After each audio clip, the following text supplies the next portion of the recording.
Do I look like a guy who would push a kid off a cliff to you? No, right? Not if you're a Los Angeles-based white woman with a bad bleach job who doesn't understand the difference between pushing a kid off a cliff and just so happening to be standing there when a kid falls off a cliff, which is a totally different thing that I'm not responsible for in any way, shape, or form. I will say, I would be interested to get a lawyer's opinion on this, because if you weren't there and you didn't see with your own eyes what happened, and you didn't feel the vibe, and you didn't hear the intonations with which things were said, I could just see how, you know, if there's no video, so unfortunately we'll never know exactly what happened. But I could see how if you're on a jury and you get some overzealous prosecutor, and you hear what allegedly happened, and it involves a kid, and you're seeing kids take the stand and cry, and and the mother is like, oh, my baby, then I could see how you would be swayed. You're not necessarily you want there to be a clear answer. You want there to be justice. You want it to be my fault, so that you feel like this world isn't just random chaos, when it is. And sometimes the mom is wrong. Sometimes the other kids are wrong. But white men like me are so victimized in our legal system because we have the reputation of being serial killers, Ted Bundy, all these people who, frankly, I think most white men are good. And I know that may be controversial, but I would say the large majority of people who are my demographic are good. Something else that I do want to clarify that is important for you to know before I tell this story is that in the United States, you do not have a legal obligation to save someone who is in trouble. So if you're walking down the street and you see a kid drowning in a pool, you can just keep going, and there's nothing wrong with that. Even if there is surveillance video of you staying the course and looking and being like, and then continuing on with your day, you didn't do anything wrong. That's totally fine. I've done it. And you can debate the morality of the situation, but legally, you didn't do anything wrong. So, Los Angeles has a lot of cliffs. That's what makes it so beautiful. It's everywhere you go, there's a scenic vista where you can overlook half the coastline. And on one road in particular called Mulholland Drive, which you may have heard before as the name of a David Lynch movie, it's sort of a windy road that's very beautiful to drive on. I never really understood driving recreationally until I moved out to the West Coast, because there's so many roads that are so beautiful just to drive on in your car that I really started to get into it, and I started to really enjoy it. And I got that 4-wheel drive Subaru, so I can zip all around, Sorry, Greta! So anyway, I was driving along Mulholland Drive, and a lot of times what you do is you pull over at turnouts, and then you get out and you can experience the view and take pictures, and then you get back in your car and keep going. So I did that at one particular turnout, and I got out and I was kind of starting to take selfies, and because it was nice lighting. And a minivan pulled up behind my car, and inside the minivan I could hear, muffled of children bouncing around in there. So I was like, oh, I better get out of here. But I had thought of such a funny tweet, and I just needed to get the picture right. I'm kind of a perfectionist. I'm kind of a Stanley Kubrick type person. The Stanley Kubrick of memes, I like to say. So I was, I just was not satisfied, and I knew if I get out of here and I don't have this, it's not going to work. Sometimes the right take can be the difference between 20 million views and 200. So I was like, well, I'll just, they'll probably mind. I don't need sound, so I'll just let them sort of do whatever, and I'll just do my thing and finish up here. The mom and her boyfriend, which is,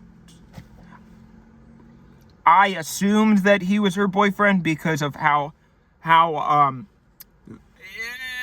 clear it was that they were in love.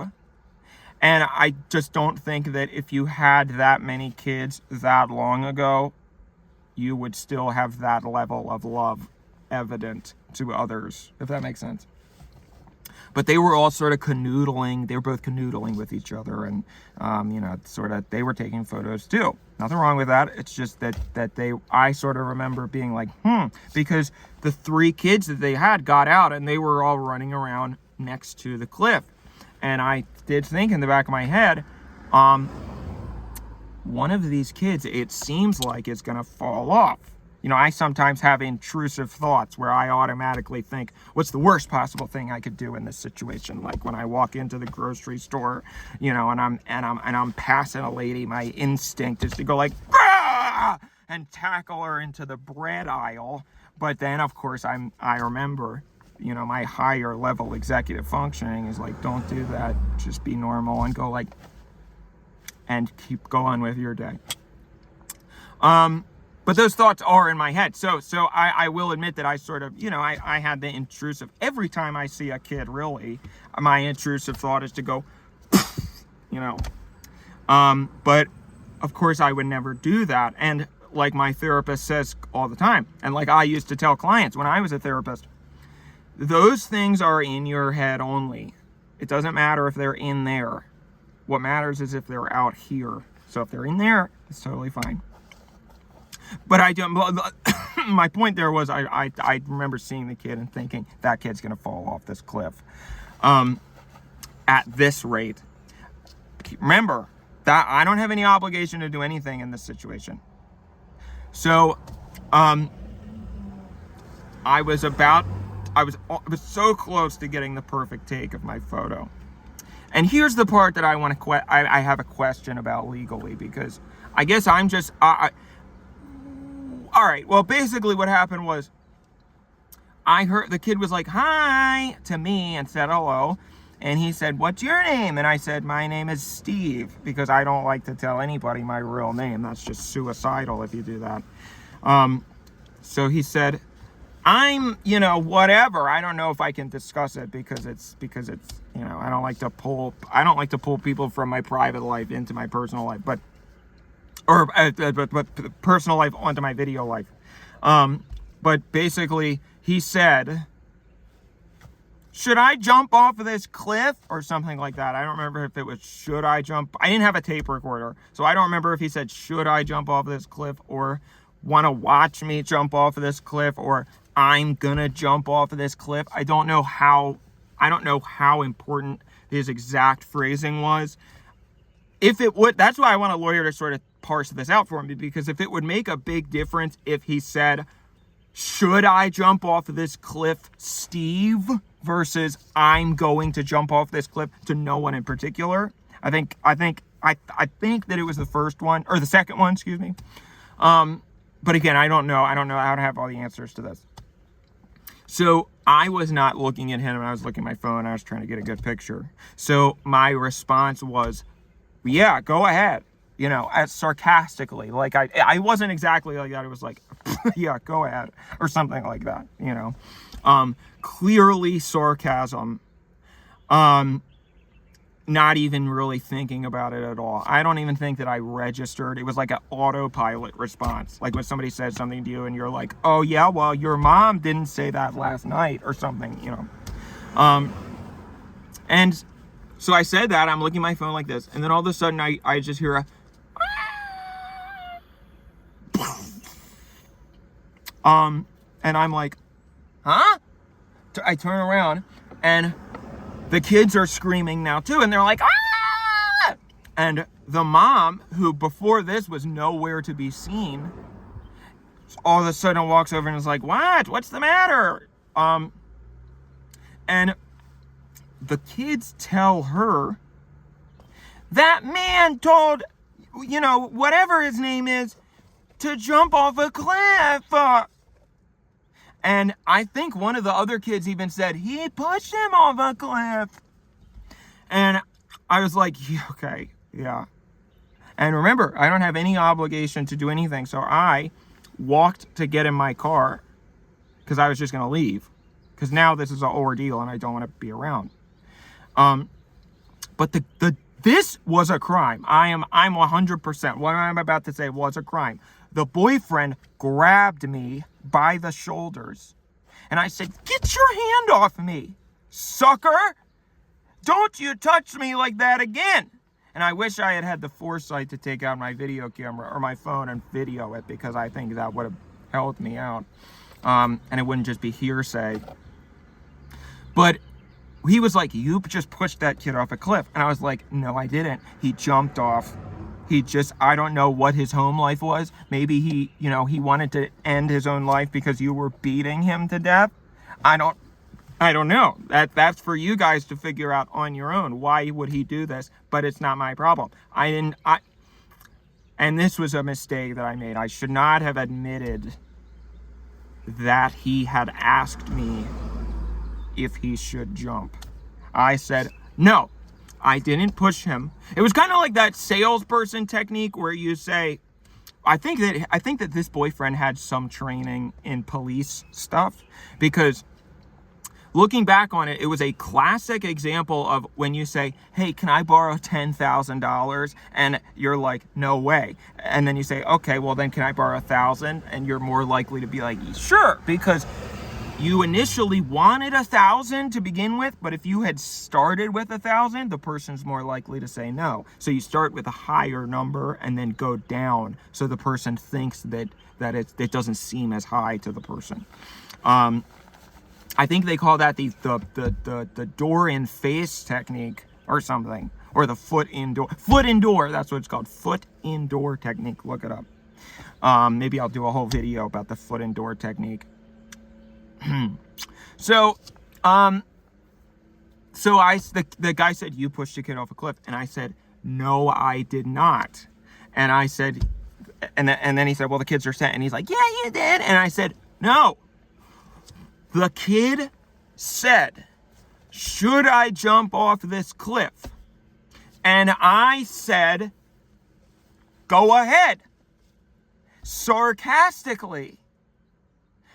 And maybe, another thing that the dad said was, well, he has autism, so he wouldn't have been able to tell that you were being sarcastic in that situation.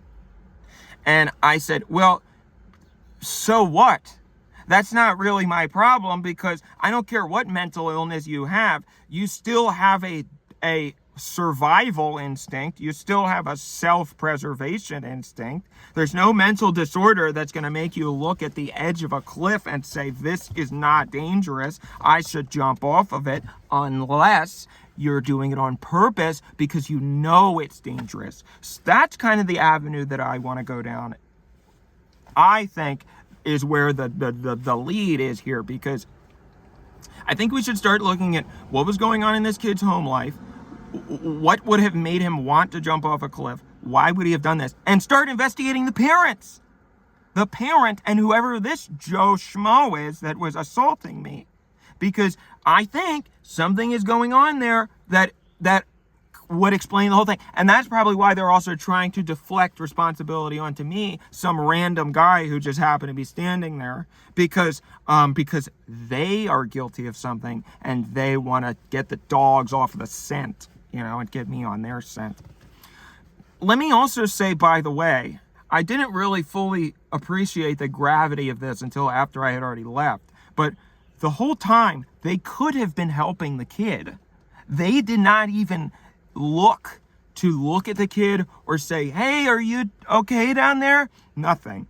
So that's what makes me think maybe this was planned, or maybe this was just something that they told him to do or something, because they didn't seem they didn't act like you would think parents in that situation would act. So that's sort of why I have a little, question mark there. So yeah, I guess I left and then I forgot about it until now. The only thing that made me remember was I saw a picture of a cliff on social media, and I was like, oh man, I remember now. I totally forgot about that kid. I wonder if he's okay. Hopefully he is. I don't know. And I'm assuming no news is good news, right? That's how I live my life. I sort of just go through things, and if I don't hear anything about anything, then I forget about it. My taxes, I know I owe a bunch of money with taxes, but I haven't heard anything. So I'm assuming everything's fine. If something was wrong, somebody would get in touch with me. So, yeah, I guess, I don't know. If there are any lawyers watching, I'd be very interested in your thoughts on this. Let's say, even in the, let's do worst possible light. If the kid asked me, should I jump off, and I said yes, am I at fault? I don't think so. But I'm interested to hear your thoughts. Maybe I'll post on that subreddit, legal advice. Our legal advice. That's like a pirate being like, if someone steals me booty, are they liable? All right, bye-bye. Oh,